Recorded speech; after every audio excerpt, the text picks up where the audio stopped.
Bom, gente, regravando aqui a explicação do exercício, né? Porque a gravação da monitoria ficou horrível.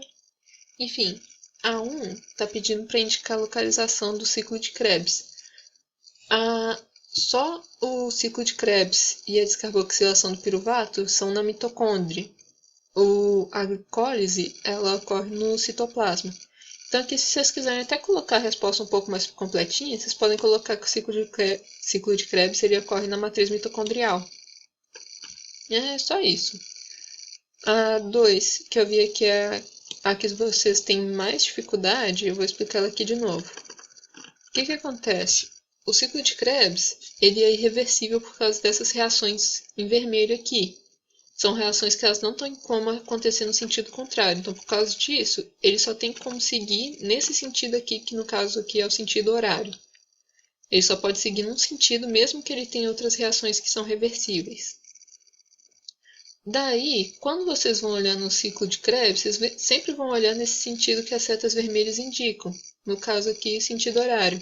E aí, quando vocês vão olhar o que uma enzima está consumindo, o que ela está produzindo na reação, vocês olham essas setinhas aqui, ó. No caso, como a gente está olhando no sentido horário, vocês vão ver as setinhas que estão seguindo o mesmo sentido da reação em si. Então, aqui, por exemplo, a isocitrato deshidrogenase. A setinha está descendo, porque está no sentido horário. Com essas três setinhas aqui, que estão apontando para o NAD+, NADH e CO2, vocês vão observar o seguinte. A de NAD+, ela está apontando para cima, ela está fazendo uma curva assim, ó. Vamos fazer o seguinte, vamos abrir o pente. Aí, abriu. Olha só, a reação ali no caso, a gente está olhando ela assim, nesse sentido para baixo. A setinha, que está aqui apontando para o NAD+, ela está fazendo assim, ó. Ela está indo para o lado contrário da reação. Então, isso indica que o NAD+, ele está sendo consumido.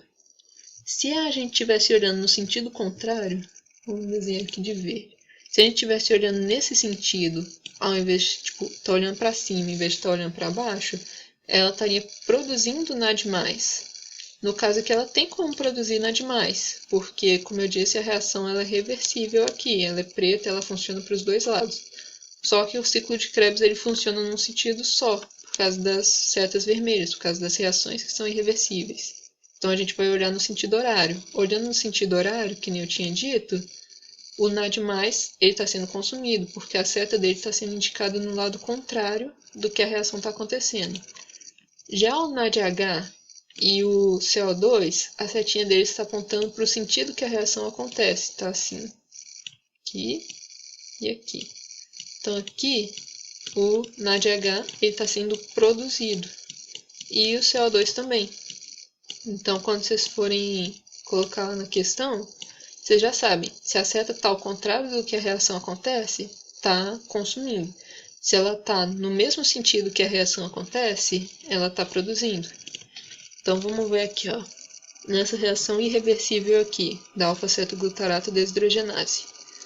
Você tem o NAD+, sendo consumido, e o NADH e o CO2 sendo produzido.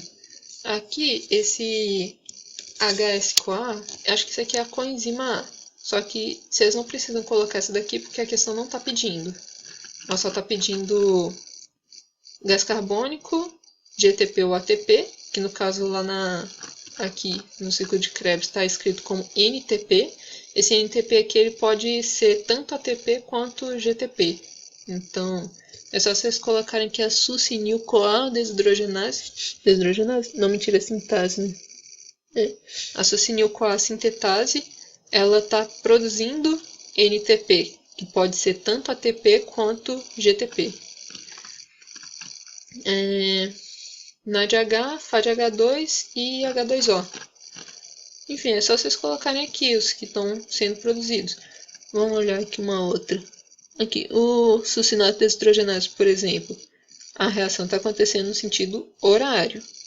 Então, vocês podem ver que essa setinha que está apontando para o FAD, ela está ao contrário. Então, o FAD está sendo consumido. Essa que está apontando para o FADH2, ela está no mesmo sentido que é a reação. Então, o FAD-H2 está sendo produzido. Dessa aqui, a fumarase. Fumarase, a setinha que está apontando para a água, ela está ao contrário do que a reação está acontecendo. A setinha aqui ó, começa no H2O e aí ela sobe. No caso, aqui ela pega da reação, ela desce e aponta para o H2O. Como ela está no sentido contrário, esse H2O está sendo consumida. Então aqui tem o consumo de água. E aqui na malato-desidrogenase é a mesma coisa daqui de baixo. Ó. Você tem a setinha do NAD+, que está ao contrário da reação. Então esse aqui está sendo consumido. E o NADH está no mesmo sentido da reação. Então está sendo produzido. Ok. E tem aqui da citrato-sintase. Citrato-sintase está tendo consumo de água, que está no mesmo sentido aqui da reação. É o consumo? É o consumo. Só vocês verem que não tem setinha apontando para H2O, então H2O não vai ser gerado, ele vai ser produzido. Deixa eu ver. Eu acho que é isso. É só vocês olharem o seguinte, vocês olham para qual que é a reação que está no mesmo sentido e o composto aqui, no caso, se você está olhando para o sentido horário, essa setinha que está para o sentido anti-horário, vocês vão, meio que dar uma apagada aqui na setinha dela, sabe? Esse triângulozinho. Vocês ignoram, vocês veem como se vocês estivessem vendo essa daqui, em que a água não tem setinha.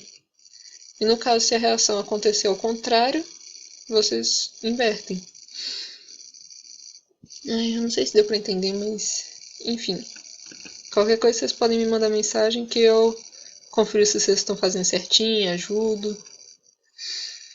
Tá, deixa eu ver aqui se tem mais alguma coisa que eu preciso falar dessa. Acho que é só.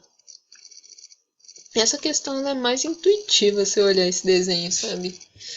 Conforme vocês vão treinando a visão pro desenho, vocês começam a entender melhor. Explicar a vantagem do ciclo do glioxilato. Essa daqui no caso, olha só, no ciclo de Krebs, você não consegue produzir açúcar a partir de ácidos graxos. Por quê? Porque o ciclo de Krebs, ele vai estar pegando, dois carbonos dessas moléculas de acetil-CoA, e, esses dois carbonos aqui, eles vão estar sendo liberados como gás carbônico. Quando eles são liberados como gás carbônico, vai faltar carbono para formar a molécula de glicose, que eu não sei se vocês lembram, ela tem 6 carbonos. No caso, o ciclo de Krebs aqui só vai sobrar 4. Então, assim, não tem como formar uma molécula de glicose. Aí, o que acontece? No ciclo do glioxilato, esses dois carbonos, em vez de eles serem liberados como gás carbônico, eles vão ser meio que, reaproveitados, sabe? Então, aqui no caso, as plantas e bactérias e leveduras, elas têm essas duas enzimas aqui que os animais não têm, que é a isocitrato liase e a malatosintase. Graças a essas duas enzimas, o isocitrato, quando ele for quebrado aqui na reação, né, igual acontece aqui, cadê o isocitrato aqui? Quando é quebrado na reação, ele vai liberar a molécula de succinato, igual acontece no ciclo de Krebs, aqui é o succinato. Só que aqueles dois carbonos que foram liberados na forma de gás carbônico, aqui eles vão virar o glioxilato. E esse glioxilato depois, graças à enzima malatosintase, vai virar um malato. Então aqui você vai ter uma molécula de succinato virando malato e uma molécula de glioxilato virando malato também. Você vai ter duas moléculas de malato e depois duas moléculas de oxaloacetato. O que acontece? O oxaloacetato ele é essencial para fazer o ciclo de Krebs continuar funcionando. Então aqui se não tiver oxaloacetato, não vai ter como ele se ligar ou ele fazer a reação com acetil-CoA e não vai ter como formar o citrato. E aí, na falta de oxaloacetato, o ciclo de Krebs não vai acontecer. Por isso, não tem como a gente pegar esse oxaloacetato e depois transformar ele em glicose. No caso do ciclo do glioxilato, como esse oxaloacetato aqui está duplicado, tem dois deles, um continua aqui fazendo o ciclo funcionar e o outro vira glicose. Então, Assim, eu falei isso tudo, só que isso é mais para vocês aprenderem mesmo. A resposta da questão é simples.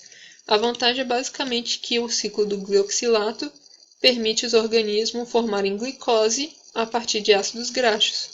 Em vez de desperdiçar aqueles 2 carbonos na forma de gás carbônico, ele transforma os 2 carbonos em glioxilato, que depois pode ser convertido em glicose. Deixa eu ver aqui. Radicais livres. Ok. Agora a gente vai para a parte da cadeia de transporte de elétrons. O que acontece? Cada complexo desses aqui da cadeia de transporte de elétrons, ele vai estar transportando um elétron. E assim, o oxigênio depois, ele vai passar pelo complexo 4, né, ele vai se ligar aqui, e aí ele vai receber 4 elétrons dessa cadeia. Ele recebendo 4 elétrons, ele vai se transformar numa molécula de água. E aí essa molécula é liberada depois. Só que aí o que acontece? Essa cadeia aqui é o seguinte, esses elétrons eles nunca ficam livres, né? Eles vão passar do complexo 1 para o complexo 2, do 2 para a coenzima Q, da coenzima Q para o 3, do 3 para o citocromo C, do citocromo C ele vai para o 4. E aí o que acontece? Às vezes essa cadeia aqui ela falha e aí ela deixa um elétron escapulir. Então às vezes esse elétron, em vez dele chegar até o átomo de oxigênio aqui, ele vai se perder e vai acabar saindo da cadeia. Quando ele sai aqui da cadeia, ele vai encontrar outros átomos de oxigênio livres aqui na matriz mitocondrial. E quando esses átomos de oxigênio livres na matriz mitocondrial pegam esse elétron, eles capturam esse elétron, eles não vão estar recebendo a quantidade de elétrons suficiente para formar molécula de água. E aí vai acontecer a redução monoeletrônica do oxigênio. Ele vai virar um oxigênio, uma molécula de oxigênio, com elétrons a mais do que ele deveria ter, só que isso sem formar a molécula de água. E aí, por ter esses elétrons a mais, ele se torna uma espécie muito reativa. E aí, qualquer coisa que ele encontrar pelo caminho dele, ele pode reagir com essa coisa. E por isso que ele pode acabar danificando a estrutura das células. Isso ele pode levar até morte celular, sabe? É uma das coisas, por exemplo, que causa câncer. O excesso de produção de radicais livres no organismo. Então, assim, explicar a produção dos radicais livres é basicamente isso. É um elétron que vaza da cadeia de transporte de elétrons e é capturado por um oxigênio que está livre na matriz mitocondrial. Esse oxigênio vai sofrer uma redução monoeletrônica e vai se tornar uma espécie extremamente reativa, que é o radical livre. Ok. Última, fosforilação oxidativa. Essa aqui ela é mais de boa. Fosforilação significa adicionar um fosfato. Um grupo fosfato, como eu coloquei aqui. Adicionar um grupo fosfato. Só que aí no caso aqui, fosforilação oxidativa, a gente está falando de um processo. Então, adicionar um fosfato a quê? Adicionar um fosfato a uma molécula de ADP. Essa adição desse fosfato, tá aqui o fosfato, essa adição desse fosfato vai transformar a molécula de ADP em uma molécula de ATP. Então, fosforilação, adicionar um grupo fosfato ao ADP. Oxidativa. Oxidativa significa que esse processo ocorre por meio da oxidação das coenzimas, né? A reoxidação das coenzimas. E isso ocorre a partir do oxigênio. Então, basicamente, definir fosforilação oxidativa é um processo de adição do grupo fosfato à molécula de ADP, com consequente oxidação das coenzimas a partir do oxigênio. É basicamente isso. O oxigênio que a gente falou aqui, que liga com o complexo 4 e recebe os elétrons. Detalhe, gente, essa aqui é a parte onde o nosso organismo consome oxigênio pra caramba, né? 95% do oxigênio que a gente respira. As coenzimas, elas estão aqui dando elétron para os complexos. E o ATP, ele está aqui, nessa estrutura. Né? Aqui está o ADP, a formação do ATP, nessa estrutura que chama ATPase. Vocês vão ver isso aqui na próxima aula. Enfim, é basicamente isso. Desculpa aí pela confusão na cabeça de vocês e por ter dado pau na gravação da monitoria. Bom, como eu disse, qualquer coisa vocês podem me mandar mensagem que eu ajudo vocês, tá, gente? Vou estar a noite toda disponível aqui. Mas é isso aí, boa noite pra vocês e bons estudos, gente.